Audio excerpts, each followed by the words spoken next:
बिस्मिल्लाहिर्रहमानिर्रहीम। इन्नल्लाह व मलाइकतहु युसल्लूना अलन नबी या अय्युहल्लज़ीना आमनू सल्लु अलैहि व सल्लिमू तस्लीमा। अल्लाहुम्मा सल्लि अला सय्यिदिना व मौलाना मुहम्मदिन मअदिनिल जूदि वल करम व अला आलिहि व अस्हाबिहि व बारक व सल्लम।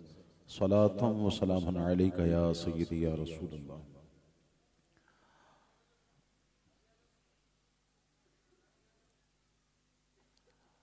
आगे भी कमोबेश जगह मुकम्मल है। दरमियान में अगर कोई खला है तो करीब करीब आ जाए। साइड में भी जो बैठे हैं करीब आ जाए।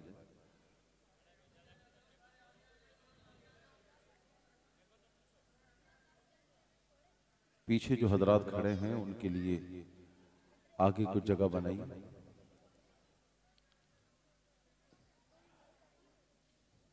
महफिल के अब इख्तितामी लम्हात हैं।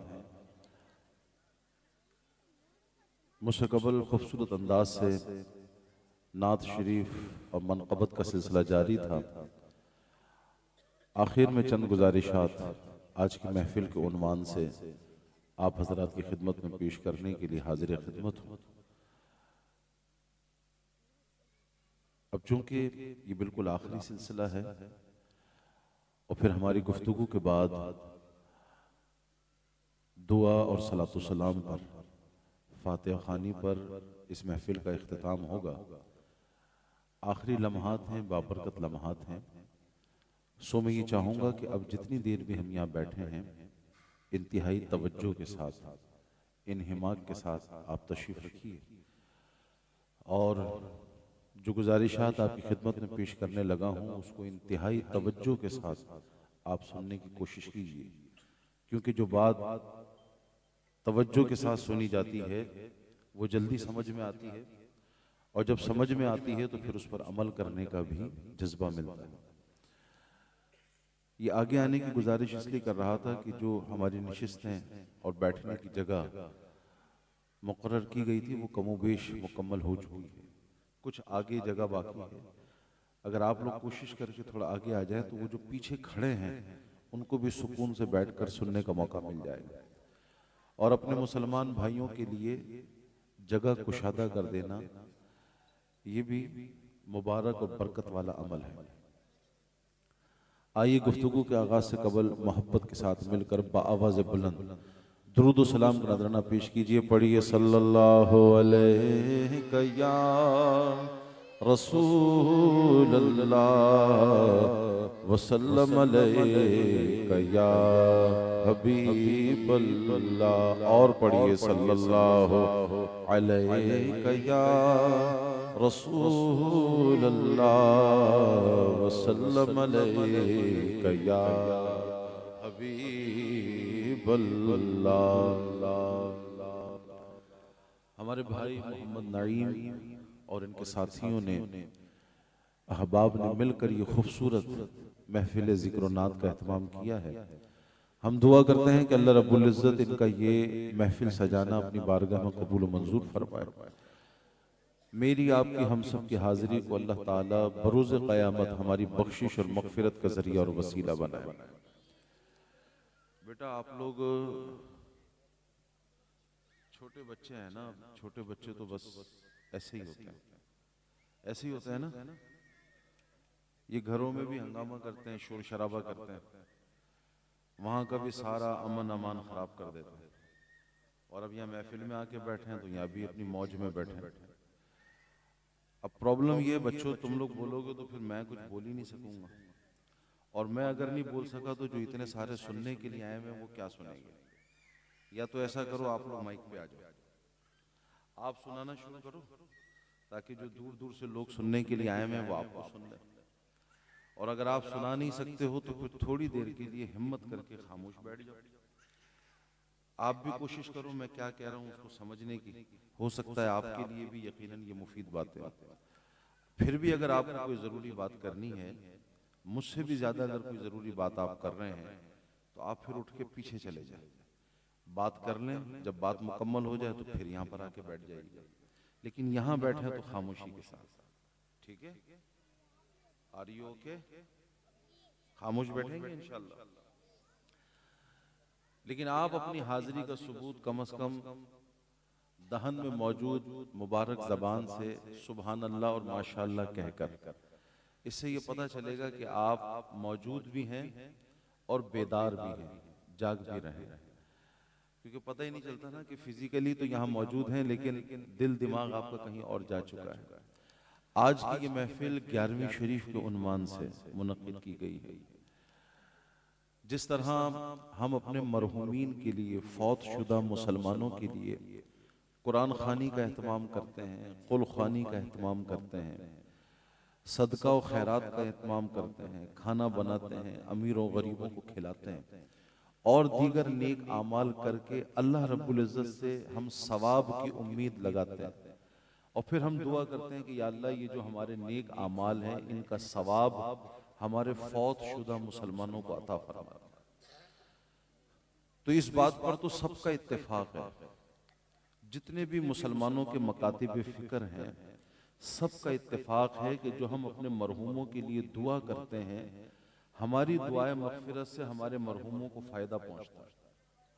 हम जो इसाले सवाब करते हैं, सदका व खैरात का सवाब, कुरान खानी का सवाब, जिक्र व अज़कार का सवाब, तिलावत हम्द व नात का सवाब, हम अल्लाह रब्बुल इज़्ज़त से दुआ करते हैं कि या अल्लाह हमारे इन तमाम नेक आमाल का सवाब हमारे मरहूम मुसलमानों को पहुंचा दे। कोई अपने दादा दादी जो फौतशुदा होते हैं उनके लिए इसाले सवाब करते हैं, कोई नाना नानी के लिए, किसी के वालिदैन दुनिया से जा चुके होते हैं वो उनके लिए इसाले सवाब करते हैं।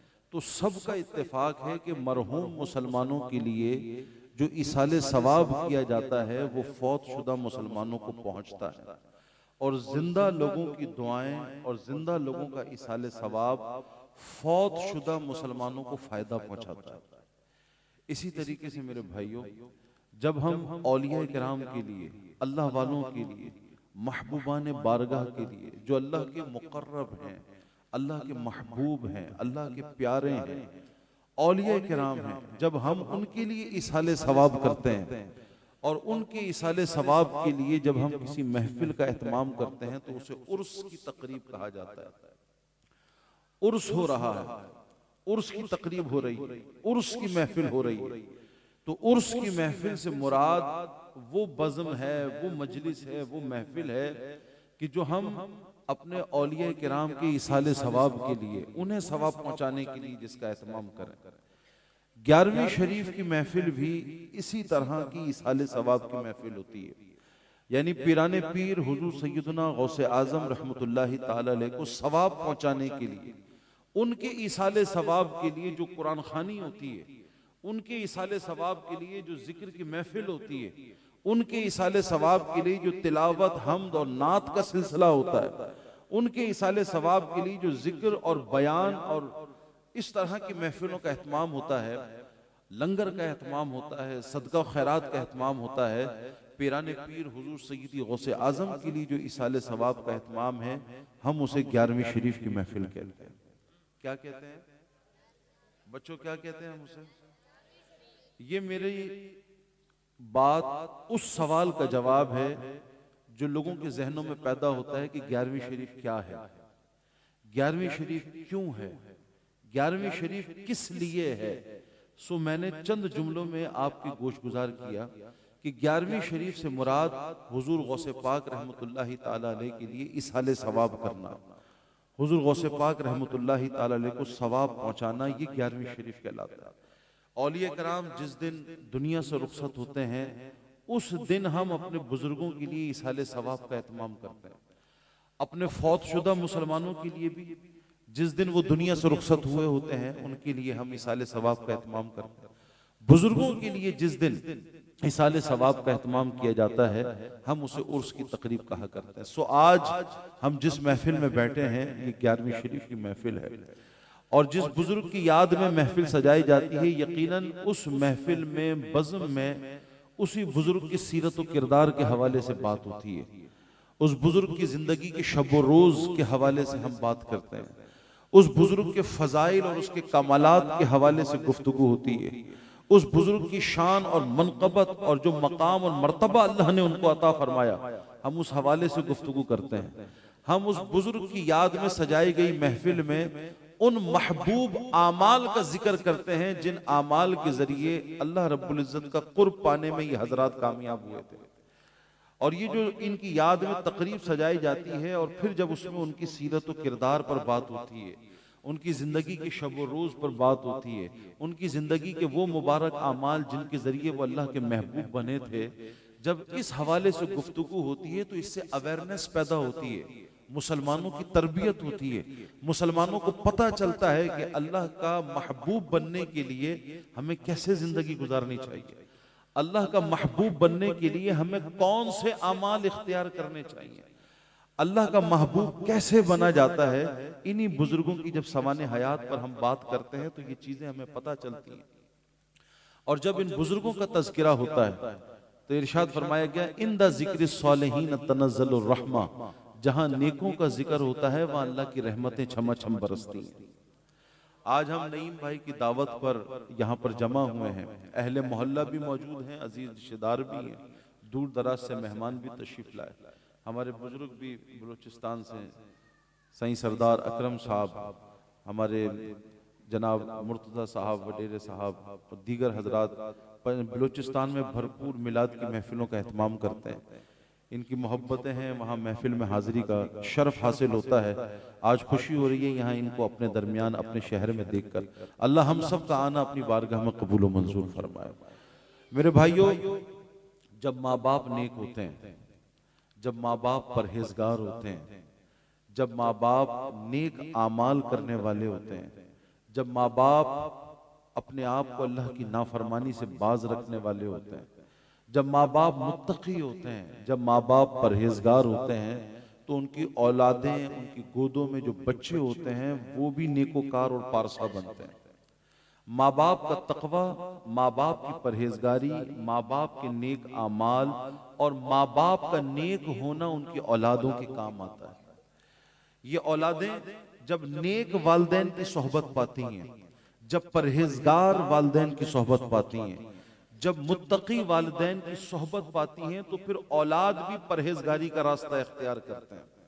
जैसा माहौल औलादों को घर में माँ बाप देते हैं, वैसे ही औलादें अपने लिए रास्ते का इंतखाब करती हैं। वो अपने माँ बाप को जैसा करते देखते हैं, औलादें भी वही सब कुछ करती हैं।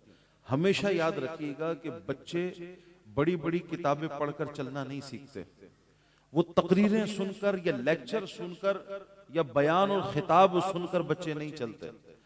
बच्चे हमेशा जैसा अपने बड़ों को करता देखते हैं, बच्चे भी वैसे ही करते हैं। बच्चे तकरीरों को फॉलो नहीं करते, बच्चे खिताबात और बयानात को फॉलो नहीं करते। बच्चे हमेशा अपने बड़ों को जैसा करते देखते हैं, अपने माँ बाप को जैसा करते देखते हैं, बच्चे भी वही सब कुछ करते हैं। वालिदैन अगर नेक होते हैं तो बच्चे भी नेक बन जाते हैं, वालिदैन अगर परहेजगार होते हैं तो बच्चे भी परहेजगार बन जाते हैं। हम जिस बुजुर्ग हस्ती की याद में यहाँ पर जमा हुए, यानी हुजूर सय्यदी गौसे आजम रहमतुल्लाहि ताला अलैह, अल्लाह रब्बुल इज्जत ने आपको बड़ा मकाम अता फरमाया, अपना महबूब बनाया, ना सिर्फ वली बल्कि सारे औलिया किराम का सरदार बनाया। किसी ने कहा, चू मोहम्मद दरमियान अंबिया, गौसे आजम दरमियान औलिया। जैसे नबियों की जमात में अल्लाह ने हमारे नबी को सारे नबियों का सरदार बनाया, इसी तरीके से वलियों की जमात में अल्लाह ने गौसे पाक को सारे वलियों का सरदार बनाया। ये हुजूर गौस पाक जिस घराने में पैदा हुए, हुजूर गौस पाक जिस घर में तशरीफ लेकर आए, ये सारा का सारा घराना अल्लाह के वलियों का घराना था। हुजूर गौसे पाक हसनी और हुसैनी सैयद थे। नबी पाक अलैहिस्सलातु वस्सलाम की आल से, हसन और हुसैन की औलाद से हुजूर सय्यदी गौसे आजम, वो अजीम हस्ती जिनकी रगों में हाशमी खून था, वो अजीम हस्ती जिनके रगों में रसूलुल्लाह का खून था, वो अजीम हस्ती जिनकी रगों के अंदर मौलाए कायनात हैदर कर्रार और सैयदा फातिमातुज़ ज़हरा रज़ी अल्लाह ताला अन्हा का मुबारक खून जिनकी रगों के अंदर मौजूद था, वो हुजूर गौसे पाक रहमतुल्लाहि ताला अलैह मादर ज़ात वली कामिल। एक वली तो वो होता है जो इबादतें करके, परहेजगारी इख्तियार करके, नेकियां करके वो अल्लाह रब्बुल इज्जत का महबूब बनता है। अल्लाह उसकी नेकियां देखकर, उसका तकवा देखकर, उसकी परहेजगारी देखकर अपना महबूब बना लेता है, अपना वली बना लेता है। एक वली वो होता है जो किसी वली की सोहबत में बैठता है और फिर किसी अल्लाह वाले की जब नजर पड़ जाती है तो फिर अल्लाह रब्बुल इज्जत अपने महबूब की नजर की बरकत से इसे भी अपना महबूब बना लेता है। हजरत शेख जुनैद बगदादी अलैहि रहमा का जमाना था। एक शख्स बड़ा फासिक व फाजिर, गुनाहगार नौजवान था। उसके गुनाहों की वजह से और उसकी बुराइयों की वजह से सारा मोहल्ला, सारी बस्ती उससे बेजार थी और इतनी बेजार थी कि लोग उसको शकी कहा करते थे। शकी यानी बदबख्त शख्स। उसके गुनाहों की वजह से, उसकी नाफरमानियों की वजह से सारी बस्ती उससे बेजार थी। जहां वो गली से गुजरता लोग पीछे से आवाज लगाते, ओ शकी, ओ शकी। एक दिन वो नौजवान फासिक व फाजिर हुजूर जुनैद बगदादी रहमतुल्लाहि ताला अलैहि की महफिल में आके बैठा। कुछ देर के लिए बैठा, फिर जब वो वहां से महफिल से पलटा है तो लोगों ने पीछे से आवाज लगाई, ओ शकी, ओ बदबख्त। जब लोगों ने यूं बदबख्त कह के उसे पुकारा तो हातिफ गैबी से आवाज आई, अब इसे बदबख्त ना बोलो, अब ये बदबख्त नहीं है बल्कि अल्लाह का महबूब बन चुका है। ये अल्लाह रब्बुल इज्जत के महबूब वली हजरत जुनैद बगदादी की महफिल में बैठ चुका है। और जो जुनैद बगदादी की महफिल में बैठे, जो जुनैद बगदादी की सोहबत में बैठे, फिर वो शकी नहीं रहता, वो सादतमंद बन जाता, वो अल्लाह का महबूब बन जाता है। सो जुनैद बगदादी की सोहबत की बरकत से इसीलिए किसी ने कहा कि कई अरसे की, साल हा साल की इबादतें भी आदमी को वो मकाम और मर्तबा नहीं दिला पाती। बसा औकात जो अल्लाह वालों की नजर और उनकी सोहबत की वजह से सामने वाले को मकाम और मर्तबा मिल जाता है। तो एक वली तो वो होता है जो इबादतों के जरिए, रियाजतों के जरिए, मुजाहिदों के जरिए अल्लाह का महबूब बनता है। और एक अल्लाह का वली वो होता है जो होता तो फासिक व फाजिर था, लेकिन फिर किसी अल्लाह वाले की नजर पड़ गई, उसकी दिल की दुनिया बदल गई और फिर वो अल्लाह के महबूब बनने वाले अमाल इख्तियार करके विलायत का दर्जा हासिल कर लेता है। और तीसरी विलायत की किस्म मेरे दोस्तों ये है कि बंदा पैदा होता है तो अल्लाह का वली होता है। वो जैसे ही पैदा हुआ था अल्लाह रब्बुल इज्जत ने उसको अपना महबूब, अपना प्यारा और अपना वली बनाकर दुनिया के अंदर भेजा था।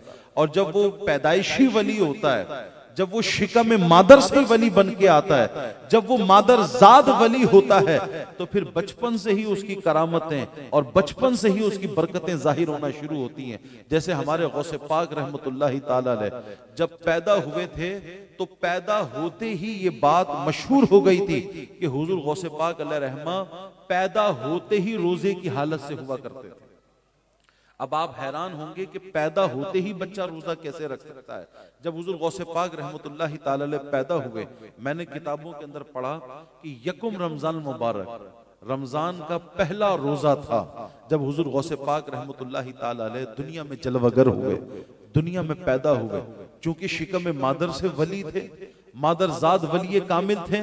आपकी वालदा इरशाद फरमाती हैं कि हुजूर गौसे पाक रमजान मुबारक के महीने में जब मुसलमान रोजे की हालत में होते थे, उन औकात में गौसे पाक मां के दूध को मुंह नहीं लगाया करते थे। और जब लोग इफ्तार किया करते थे, गौसे पाक मां की गोद में उस वक्त शीर मादर से फैजियाब हुआ करते थे, उस वक्त दूध पिया करते थे। ये बात मशहूर हो गई कि सैयदों के घर में जो बच्चा पैदा हुआ है वो पैदाइशी रोजाती है, वो पैदा होते ही रोजे रखता है। सैयदों के घराने में पैदा होने वाला बच्चा जनाबे वाला वो पैदा होते ही रोजाती है। देखो बच्चों, तुम में से कोई 8 साल का है, कोई 7 साल का है, कोई 6 साल का है। आप कहते हो कि नेकियां करना मुश्किल है, रोजे रखना मुश्किल है, नमाजें पढ़ना मुश्किल है। मैं तुम्हें अपने गौसे पाक की बात बता रहा हूं। तुम तो 8 साल, 9 साल, 10 साल के बच्चे मेरे सामने बैठे हो। मैं उन गौसे पाक की बात कर रहा हूं जो पैदा हुए थे और रोजा रखा करते थे। बोलो ना सुभान अल्लाह। जब ये बात सारी बस्ती में मशहूर हो गई कि सैयदों के घर में जो बच्चा पैदा हुआ है वो पैदा होते ही रोजे की हालत में हुआ करता है।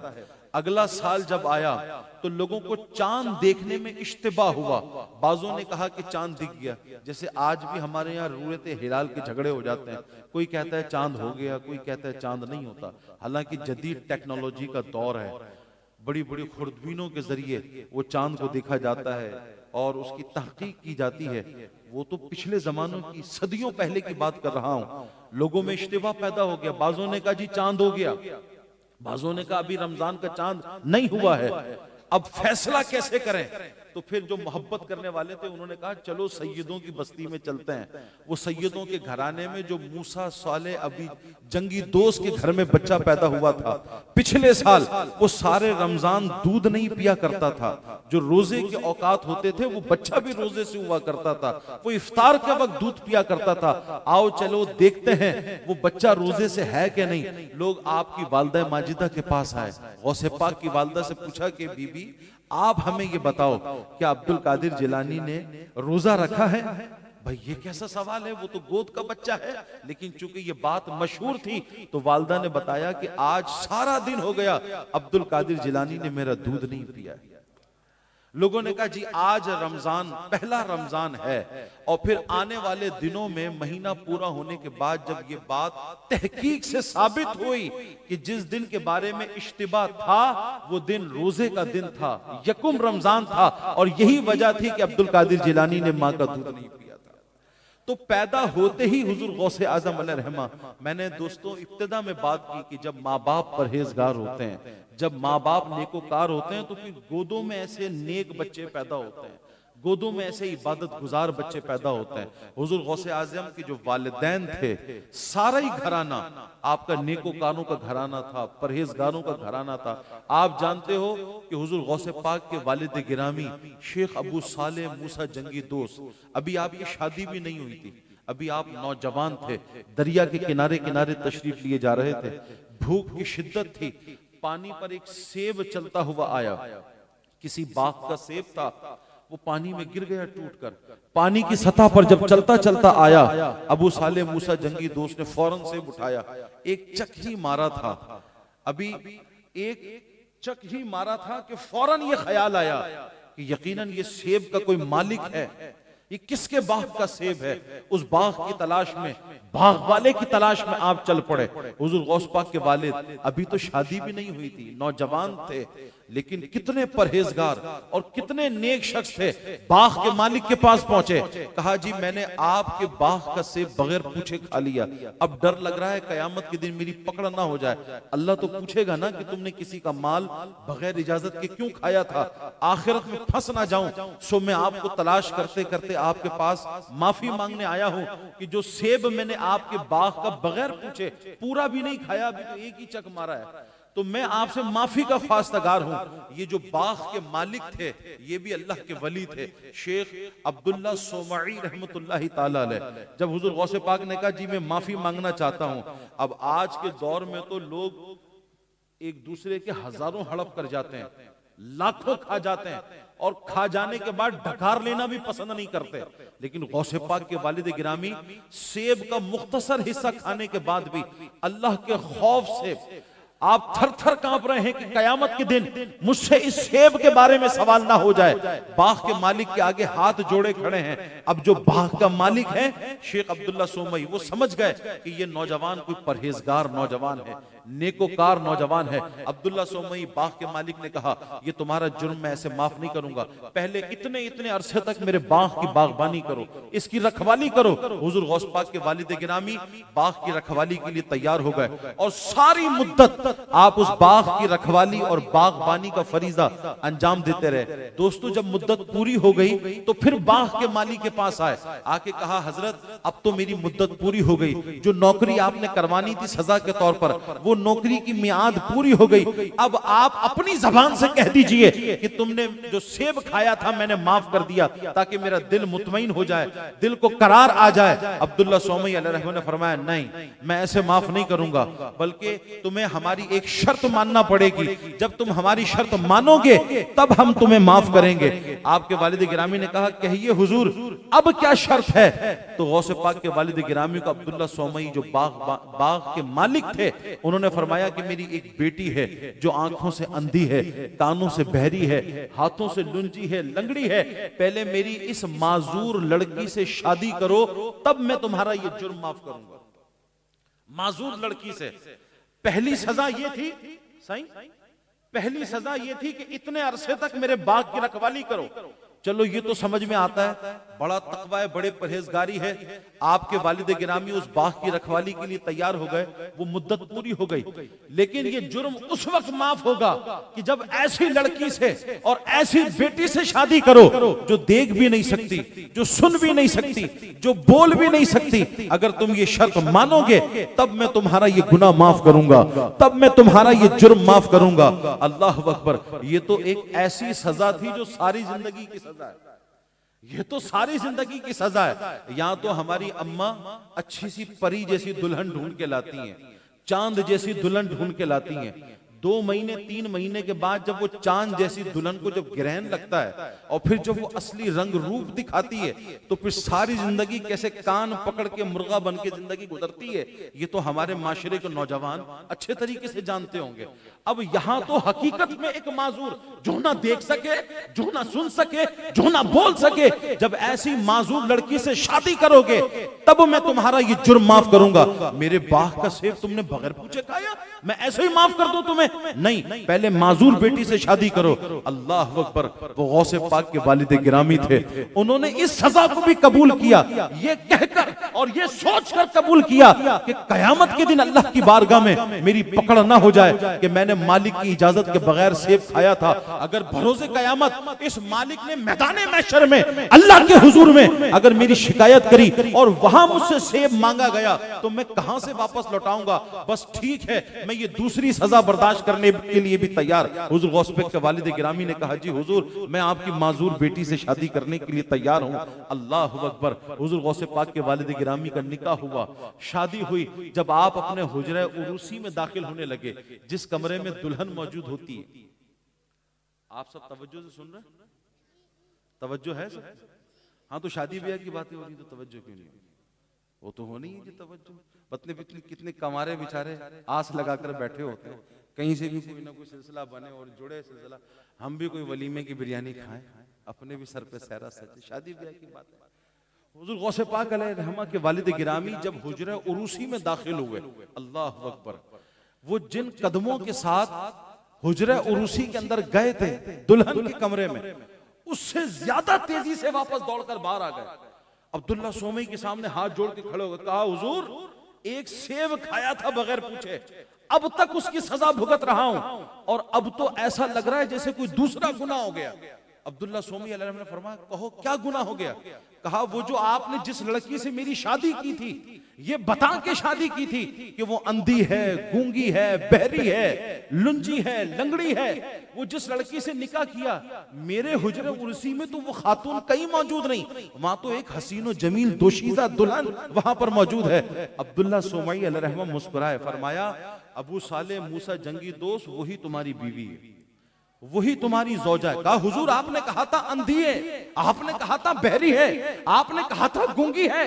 आपके अब्दुल्ला सोमी अलैहि ने फरमाया, हाँ हाँ मैंने कहा था अंधी है, मैंने उसको अंधा इसलिए कहा था क्योंकि मैं बाप होके गवाही देता हूं कि मेरी बेटी ने कभी आंखों से हराम नहीं देखा। मैं बाप होके गवाही देता हूं कि मेरी बेटी ने अपने कानों से कभी हराम नहीं सुना। मैंने जबान से गूंगी इसलिए कहा था कि मैं बाप होके गवाही देता हूं कि मेरी बेटी ने कभी गीबत नहीं करी, कभी चुगली नहीं करी, कभी जबान से हराम बात अपनी जबान से नहीं निकाली। जिसका बाप, और ना सिर्फ बेटी का बाप बल्कि अपने जमाने का वली कामिल अब्दुल्ला सोमई अलैहिर्रहमा अपनी बेटी की पारसाई की गवाही दे, उसकी आंखों की पाकी की गवाही दे, उसके कानों की पाकी की गवाही दे, उसकी ज़बान की पाकी की गवाही दे। ईमान से बताना कि वो खातून कितनी पारसा खातून। वो खातून कितनी नेकोकार खातून होंगी जिसका बाप कहे कि इसकी आंखें भी गुनाह से पाक हैं, जिसका बाप गवाही दे कि इसके कान भी गुनाह से पाक हैं, इसकी जबान भी गुनाह से पाक है। दोस्तों, जब खातून इतनी पारसा हो, खातून इतनी नेकोकार हो, और जब मर्द इतना नेक हो, परहेजगार, जिसके दिल में अल्लाह का इतना खौफ है कि बगैर इजाजत खाए हुए सेब की माफी मांगने के लिए वो बड़े से बड़ी सजा भुगतने के लिए भी तैयार हो जाए, लेकिन आखिरत का खौफ दामनगीर हो। जब बाप इतना नेक हो, औरत इतनी पारसा हो, तो गोदों में गौसे आजम तशरीफ लाया करते हैं। जब माँ बाप इतने परहेजगार हो, जब माँ बाप इतने नेकोकार होते हैं, तो फिर गोदों में ख्वाजा गरीब नवाज तशरीफ लाते हैं, गोदों में बाबा फरीद तशरीफ लाते हैं, गोदों के अंदर निजामुद्दीन औलिया तशरीफ लाते हैं, गोदों में अब्दुल्ला शाह गाजी तशरीफ लाते हैं, गोदों में दाता अली हजवेरी तशरीफ लाते हैं। ये हुजूर गौसे पाक अलैहिर्रहमा के वालिद गिरामी और आपकी वालिदा मोहतरमा का तकवा था, परहेजगारी थी। आज हमारी सोसाइटी के अंदर आपको नेक लोगों की कमी दिखाई देती है। नमाजी, इबादत गुजार, पारसा, ईमानदार, मुत्तकी लोग, हराम से अपने आप को बचाने वाले सालिहीन आज हमारे माशरे में बड़े बड़े क्रिकेटर दिखाई देंगे, बड़े बड़े अदाकार दिखाई देंगे, बड़े बड़े फिल्म स्टार दिखाई देंगे, बड़े बड़े कॉमेडियन दिखाई देंगे, बड़े बड़े ड्रामेबाज लोग दिखाई देंगे। एक से एक करप्ट किस्म का आदमी हमारे माशरे के अंदर दिखाई देगा, 2 नंबरी के काम करने वाला और उसको अपना जायज हक समझने वाला आज हमारी सोसाइटी के अंदर दिखाई देते हैं। हमारी सोसाइटी में कई नेकोकार, परहेजगार, इबादत गुजार, ऐसे सालिहीन का फुकदान हमारी सोसाइटी में दिखाई देता है। अल्लाह अकबर, जरा इसकी वजह पर गौर करें, इसके सबब पर गौर करें। आखिर इसकी वजह क्या है? माँ बाप अपने किरदार पर गौर करें, क्योंकि अगर माँ बाप नेक होते हैं तो उनकी नेकी का असर उनके औलादों के अंदर आता है। माँ बाप अगर परहेजगार होते हैं तो फिर उनकी नेकियों का असर उनके औलादों के अंदर आता है। आज अगर हमारे बच्चों का दिल मस्जिद में नहीं लगता, आज हमारे नौजवानों का दिल इबादत में नहीं लगता, नेकोकारी में नहीं लगता, तो मैंने तो पहले अर्ज किया था कि बच्चे जो अपने बड़ों को करता देखते हैं वो उसी को फॉलो करते हैं। बच्चे जो अपने बुजुर्गों को करता देखते हैं, अपने माँ बाप को जैसा करते देखेंगे, बच्चे उसी को फॉलो करेंगे। अब वालिदैन के दिल में ख्वाहिशात तो होती हैं कि हमारा बच्चा माशरे में एक अच्छा मकाम बनाए, हमारा बच्चा माशरे की अच्छी पर्सनालिटी, अच्छी शख्सियत बने। मौलवी साहब से भी दुआ कराते हैं, और मौलवी साहब दुआ करो कि हमारा बच्चा नेक हो जाए, कुरान पढ़ जाए, नमाज सीख जाए। वो दुआएं तो करवाते हैं, लेकिन मुझे ईमान से बताओ, जिस बच्चे का बाप मस्जिद में नमाज के लिए ना आए, क्या उसका बच्चा नमाजी बन सकता है? बच्चे ने देखा ही ना हो कि उसकी माँ के कदम मुसल्ले के ऊपर जाते हैं, माँ भी कभी कुरान खोल के बैठती है, बाप भी कुरान की तिलावत करता है, माँ बाप को कभी कुरान पढ़ते देखा नहीं, माँ बाप को कभी नमाजें पढ़ते देखा नहीं। मुझे ईमान से बताओ, क्या ऐसे बच्चे भी नमाजी बने जब उन्होंने माँ बाप को करते ही नहीं देखा? और फिर अगर वालिदैन उनको नसीहत करें किसी बात की, क्या ऐसे वालिदैन की नसीहत को बच्चे कबूल करेंगे?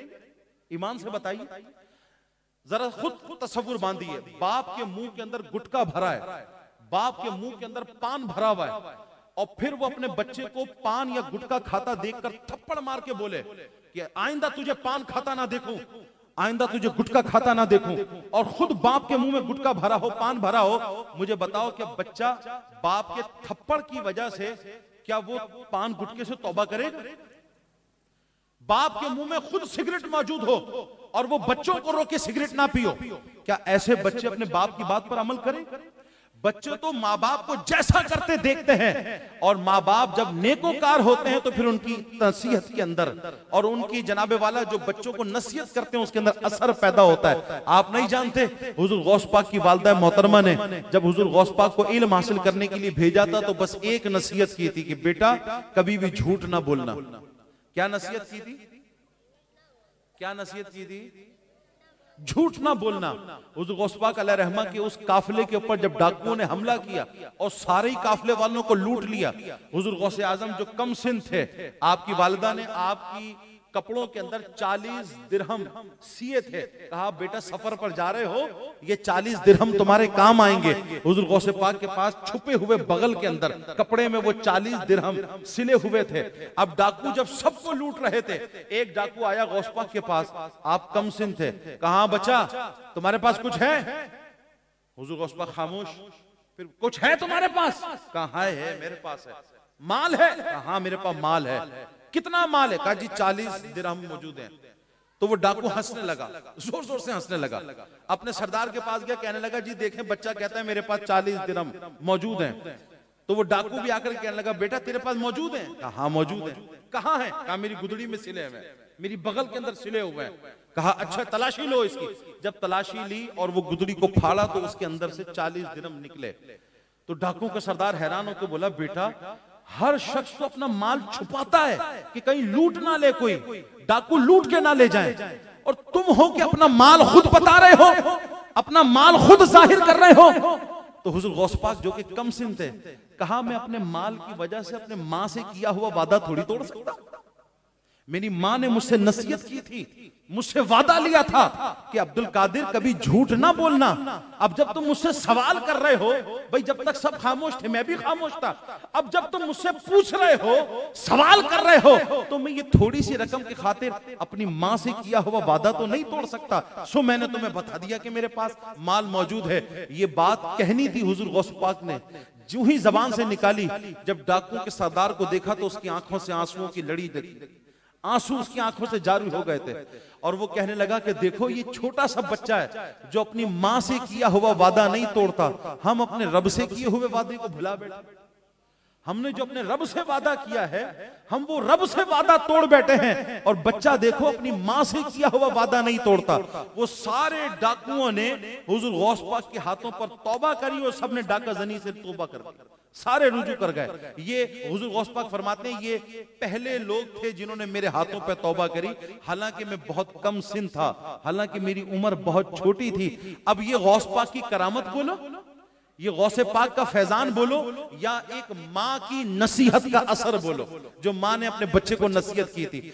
अब माँ बाप खुद झूठ बोलते रहे और बच्चे को बोले कि बेटा तू कभी झूठ ना बोलना, तो मुझे ईमान से बताओ कि बच्चा कभी अपनी माँ बाप की मानेगा? भाई दरवाजे पे दस्ता, कोई दोस्त आ गया, आप आवाज लगाई सिद्दीक साहब। अब सिद्दीक साहब जो अपने घर में थे, बच्चे को बोला जाके बोल दे अब्बा घर में नहीं है। क्या बोल दे? जाके बोल दे अब्बा घर में नहीं है। अब वो बच्चा भी इतना सीधा साधा, वो जाके बोलता है वो जी अब्बू कह रहे हैं मैं घर पे नहीं है। जाके वैसा कर। अब मुझे ईमान से बताओ, जब बाप इस तरह झूठ बोलने की तरबियत देगा अपने बच्चे को कि जाके बोल दे कि घर के अंदर नहीं, ये तो मैंने एक मिसाल पेश की है, ऐसी मिसालें हमारी सोसाइटी में, हमारे माशरे में। फिर हम रोते हैं कि हमारे बच्चे नेक नहीं बनते, फिर हम रोते हैं कि हमारे बच्चे परहेजगार नहीं बनते। सो मेरे भाइयों, मैंने गौसे पाक की जिंदगी से आपके वालिदैन का जो तकवा था, आपके वालिदैन की जो परहेजगारी थी, वो आपके गोश गुजार की। अगर हम भी ये चाहते हैं कि हमारे माशरे के अंदर नेक लोग हों, हमारी सोसाइटी में परहेजगार लोग हों, आज हमारी सोसाइटी में दोबारा कोई महमूद गजनवी जैसा हो, दोबारा हमारी सोसाइटी में कुछ सलाहुद्दीन अय्यूबी जैसा हो, आज दोबारा हमारी सोसाइटी में औलिया किराम हो, नेक हो, पारसा लोग हों, तो वालिदैन को अपने किरदार पे गौर करना पड़ेगा। खुद तकवे का रास्ता इख्तियार करो, सबसे पहले खुद परहेजगारी का रास्ता इख्तियार करो, अल्लाह की नाफरमानी से अपने आप को बचाओ, नमाजों का अपने आप को पाबंद बनाओ, खुद अल्लाह की किताब कुरान तुम खुद घर के अंदर खोलो, तुम्हें कहने की जरूरत नहीं पड़ेगी, बच्चे खुद ब खुद तुम्हारे पीछे पीछे आ जाएंगे। ये वालिदैन जब तरबियत करेंगे अपनी औलादों की, मैं कहता हूं कि उस्ताद का रुतबा बहुत आला होता है, मुर्शिद का रुतबा ये बहुत आला होता है। बाज जगह माँ बाप से भी बड़ा रुतबा मुर्शिद का होता है, माँ बाप से भी बड़ा रुतबा उस्ताद का होता है। क्यों? क्योंकि माँ बाप तो जिस्मानी नशोनुमा करते हैं, जिस्मानी निगहदाश्त करते हैं, लेकिन उस्ताद और मुर्शिद होते हैं जो किसी भी बच्चे की रूहानी तरक्की और रूहानी तरबियत का एहतमाम करते हैं। और आपको पता है, जिस्म जितना बड़ा हो जाए, जिस्म जितना टार्जन हो जाए, इंसानियत की मेराज तो उस वक्त हासिल होती है जब हमारी रूहानियत तरक्की करती है, जब हमारी रूह तरक्की करती है, तब इंसानियत की मेराज और इंसानियत की जो मंजिल मकसूद है, इंसान अपनी मंजिल मकसूद को उस वक्त पाता है जब उसकी रूहानियत तरक्की करती है। तो उस्ताद और मुर्शिद किसी भी इंसान की रूहानियत की निगहदाश्त करते हैं, रूहानियत की परवरिश करते हैं। माँ बाप तो सिर्फ जिस्म की परवरिश करते हैं, जिस्म की निगहदाश्त करते हैं। और जो रूहानियत की तरबियत करने वाला हो, जो रूहानियत की मेराज कराने वाला हो, यकीनन उसका दर्जा माँ बाप के दर्जे से ज्यादा अफजल होता है। लेकिन मेरे भाइयों, जब माँ बाप की सूरत में मुर्शिद हो, जब माँ बाप की सूरत में उस्ताद हो, माँ बाप खुद मुर्शिद बन जाएं, माँ बाप खुद उस्ताद बन जाएं, तो फिर ऐसे माँ बाप से अफजल कोई मुर्शिद नहीं, ऐसे माँ बाप से अफजल कोई उस्ताद नहीं। तो माँ बाप के रूप में बच्चे को मुर्शिद दिखाई देना चाहिए, बाप के रूप में बच्चे को उस्ताद दिखाई देना चाहिए। हमने तो सालेहीन की जिंदगी में यही पढ़ा कि माँ बाप ही उस्ताद होते थे, माँ बाप ही मुर्शिद होते थे। मुझे ईमान से बताना, आखिरी बात कह के अपनी गुफ्तगू को खत्म कर रहा हूं। हजरत बाबा फरीदुद्दीन मसूद गंजे शकर अलैह रहमा नमाजी बने थे। उनको नमाजी किसने बनाया था? वो तो बहुत छोटे थे। माँ ने कहा, फरीदुद्दीन अब तुम बड़े होते जा रहे हो, जरा नमाज पढ़ा करो। फरीदुद्दीन ने कहा, अम्मा अगर मैं नमाज पढ़ूंगा तो फिर मेरा क्या फायदा होगा? तो मां जानती है कि बच्चा किस चीज से मोहब्बत करता है, किस चीज से प्यार करता है। फरीदुद्दीन मसूद गंजे शकर की मां जानती थी मेरा बेटा फरीदुद्दीन ये शकर से मोहब्बत करता है, मीठे से मोहब्बत करता है। फरीदुद्दीन की मां ने कहा, बेटा तू नमाज पढ़ा कर, अल्लाह तुझे शकर देगा। फरीदुद्दीन ने कहा, अम्मा अगर रोजाना नमाज पढ़ूंगा क्या रोजाना मुझे शकर मिलेगी? बाबा फरीद की वालदा ने कहा, हाँ बेटा तू रोज नमाज पढ़ा कर, अल्लाह तुझे रोज शकर दिया करेगा। अब मेरे भाइयों, जैसे ही मस्जिद से हय्या अलल सलाह की आवाज आती, हय्या अलल फलाह की आवाज आती, बाबा फरीद को उनकी वालदा वुजू कराया करती। बाबा फरीद वुजू कर रहे होते थे, मां मुसल्ला बिछाती, शक्कर की पुड़िया बनाती, मुसल्ले के नीचे छुपा दिया करती। बाबा फरीद नमाज पढ़ते, सलाम फेरते, अस्सलामु अलैकुम व रहमतुल्लाह, अस्सलामु अलैकुम व रहमतुल्लाह। अम्मा मैंने नमाज पढ़ ली, मेरी शक्कर कहां है? मां कहती, बेटा मुसल्ला उठा। बाबा फरीद मुसल्ला उठाते, नीचे से शक्कर की पुड़िया निकला करती। अब बाबा फरीद छोटे थे, खुश हो जाते, अम्मा रोज नमाज पढ़ूंगा, मुझे रोज शक्कर मिलेगी। अम्मा कहती, बेटा रोज नमाज पढ़, अल्लाह तुझे रोज शक्कर देगा। अब जैसे ही नमाज का वक्त होता, बाबा फरीद वुजू किया करते थे, अम्मा शक्कर की पुड़िया बना के मुसल्ले के नीचे छुपा दिया करती। बाबा फरीद को रोज शक्कर की पुड़िया मिल जाती। एक दिन बच्चों के साथ नहर पर खेल रहे थे, नमाज का वक्त हो गया, हय्या अलल सलाह हय्या अलल फलाह की सदाएं मस्जिद के मीनारों से बुलंद हुई। बाबा फरीद वही नहर के ऊपर ही वुजू करने के लिए बैठ गए। सारा वुजू जैसा मां ने सिखाया था, वुजू करके घर लौट कर आए। आज अपने ही हाथ से मुसल्ला उठाया, मुसल्ला बिछाया। बाबा फरीद की वालदा ने देखा कि फरीद, आवाज लगाई, फरीद वजू नहीं करोगे? क्योंकि बाबा फरीद वुजू करते थे तो अम्मा पुड़िया बना के नीचे रखती थी ना। फरीद आज वजू नहीं करोगे? बेटा पहले वजू करो। बाबा फरीद ने कहा, अम्मा आज नहर से वुजू करके आया हूं। सो मुसल्ला बिछाया और नियत बांधी, अल्लाह अकबर कह के नमाज पढ़नी शुरू कर दी। इधर बाबा फरीद ने नमाज शुरू करी, अम्मा के पसीने छूटने शुरू हो गए। बाबा फरीद अपनी नमाज के सजदे में गए, अम्मा अल्लाह की बारगाह में सजदे में झुक गई और रोक रोक करके कहने लगी, ए अल्लाह यहां तक फरीद को चलाना मेरा काम था, अब आगे चलाना तेरा काम है।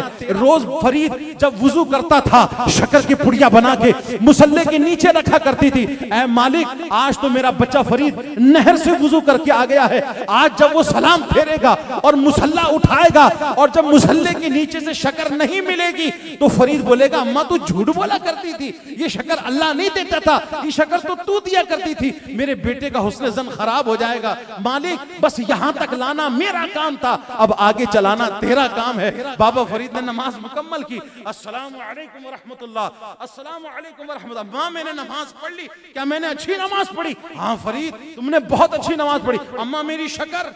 अम्मा ने कपकपाती जबान का, बेटा मुसल्ला उठा। आज बाबा फरीद ने जब मुसल्ला उठाया, रोज अम्मा शक्कर की पुड़िया रखा करती थी, आज रब ने शक्कर की पुड़िया रखी। ये जो हम कहते हैं ना बाबा फरीद मसूद गंजे शक्कर, शक्कर के खजाने वाले, ये गंजे शक्कर का जो लकब पड़ा है बाबा फरीद का, ये इसी दिन के बाद से पड़ा। इसीलिए बाबा फरीद को मसूद गंजे शक्कर कहा जाता है। मालिक पहले रोज मार शक्कर की पुड़िया बना के रखा करती थी। जब नियतों में इखलास होता है ना, जब नियत के अंदर इखलास होता है, हाय हाय, तो फिर अल्लाह की कुदरत की करशिमें जाहिर होते हैं। अल्लाह की कुदरत के करशमे भी वहां जाहिर होते हैं जहां नियतों में इखलास हो, जहां ईमान पुख्ता होता है, जहां अल्लाह से मोहब्बत पुख्ता होती है। सो मेरे भाइयों, वक्त बहुत हो गया, आओ हम यहां से नियत करके, हम गौस पाक की महफिल में आए, हम 11वीं शरीफ की महफिल में आए। और 11वीं शरीफ की महफिल बस इसे नहीं कहते कि आए सुभान अल्लाह माशाल्लाह का 11वीं का लंगर खाया और चले गए, नहीं। 11वीं की महफिल का मकसद है कि हम बुजुर्गों की बातें सुने भी और उस पर अमल करने की कोशिश भी करें। तो आओ आज इरादा करें, हम सब नमाजी बनेंगे, हम अपने बच्चों को नमाजी बनाएंगे, हम खुद कुरान पढ़ना सीखेंगे, हम अपने बच्चों को कुरान पढ़ना सिखाएंगे, हम खुद भी हराम और गुनाह के कामों से बचेंगे और अपने बच्चों को भी हराम और गुनाह के कामों से बचाएंगे।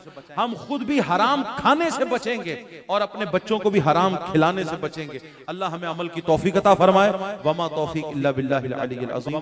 खड़े होकर के सलातो